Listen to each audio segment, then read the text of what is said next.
serikali ya Rais Samia Suluhu Hassan imechukua hatua za kurejesha utangamano katika nchi yetu, ambao sasa nchi yetu ni shwari na kila mtu anafuata utawala wa sheria.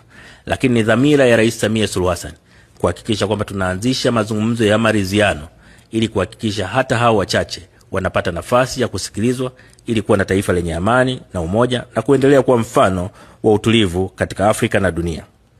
Mheshimiwa Mwenyekiti, Rais Samia Suluhu Hassan amenituma niwahakikishieni kwamba nchi yetu ni salama na tulivu na iko tayari kupokea wageni wa aina mbalimbali kutoka duniani kote kwa mafanikio ya nchi zetu zote. Lakini pia nitumie nafasi hii kuwashukuru sana kwa niaba ya Rais Samia Suluhu Hassan viongozi wa SADC waliofanikiwa kufika kwenye siku ya uapisho wa Rais Samia Suluhu Hassan. Lakini pia nawashukuru viongozi waliotangulia kuzungumza kabla yangu ambao wametoa pongezi za dhati kwa Rais Samia Suluhu Hassan.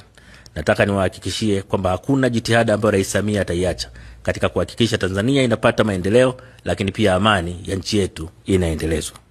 Mheshimiwa Mwenyekiti, sasa nirejee kwenye ajenda ya kikao chetu cha leo. Kwanza nitumie nafasi hii kuishukuru sana Madagascar kwa kazi nzuri ambayo imefanya kwa miezi miwili iliyopita, lakini vile vile kwa uamuzi wake wa kuachia wenyekiti kwa kutambua kwamba katika mazingira waliopo sasa wanaweza wasitoe uongozi makini. Kwa wameona watoe nafasi kwa watu wenye. Tunawashukuru sana kwa uamuzi huu wa busara. Lakini pia nitumie nafasi hii kipekee sana kuwashukuru Afrika ya Kusini na kipekee Rais Cyril Ramaphosa ambaye daima amekuwa mstari wa mbele kutoa suluhu katika jambo lolote ambalo linatokea kwa nchi zetu za SADC na hivyo kuendeleza umoja wa nchi zetu za SADC.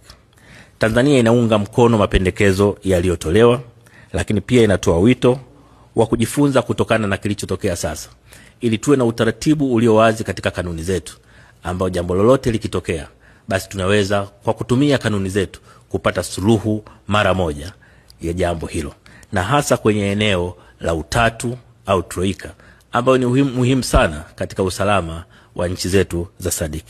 Mheshimiwa Mwenyekiti, nakushukuru sana kwa kunipa nafasi ya kuzungumza.